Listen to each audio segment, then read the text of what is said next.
বিশ্বের সর্ববৃহৎ মুসলিম দেশ ইন্দোনেশিয়ায় রাজধানী জাকার্তার ইস্তিকলাল মসজিদে তারাবির নামাজের মধ্য দিয়ে শুরু হয় পরদিন রোজা রাখার আনুষ্ঠানিকতা।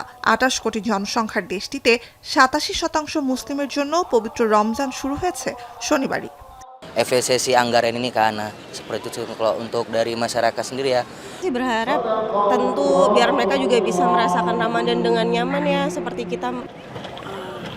মধ্যপ্রাচ্যে যুদ্ধবিধ্বস্ত গাজা উপত্যকাতেই শুধু নয়, আতঙ্ক আর অনিশ্চয়তার মধ্যে রমজান শুরু হলো অবরুদ্ধ পশ্চিম তীর আর পূর্ব জেরুজালেমের ফিলিস্তিনিদের জন্যও। অন্যান্য বছর এ সময় বাজারে দম ফেলার জায়গা না থাকলেও এবছর তীব্র অনিরাপদ পরিস্থিতিতে বাজারে মানুষের ভিড় কম, শহরে আলোর ঝলকানি আর রমজানের সাজসজ্জাও চোখে পড়ার মতো নয়।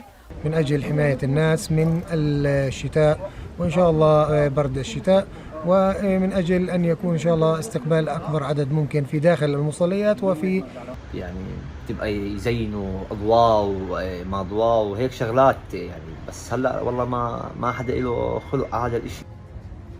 গাজার ধ্বংসস্তূপে স্বজনহারা ফিলিস্তিনিরা বুকে পাথর বেঁধে রমজানের আনুষ্ঠানিকতা শুরু করলেও সীমান্তের ওপারে দৃশ্যপট ভিন্ন। পবিত্র মাসটিতে উৎসব মুখর সাজে সেজেছে মিশরের সব নগরী। فطبعا المنطقه ان هو تعتبر اثريه وليها بهجه وليها فرحه غير المناطق الثانيه محلات عادي اللي هو تنزل محل مش متأملين لأن وضعتنا زي ما هي ولا رايح ولا جاي।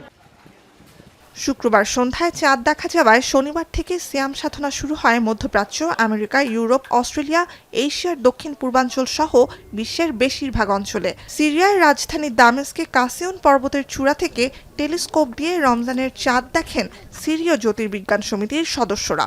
شهر رمضان دخل فلكيا، يعني احنا مقياس دخول الشهر أن يولد الهلال قبل غروب الشمس وأن يغرب بعدها، هذين الشرطين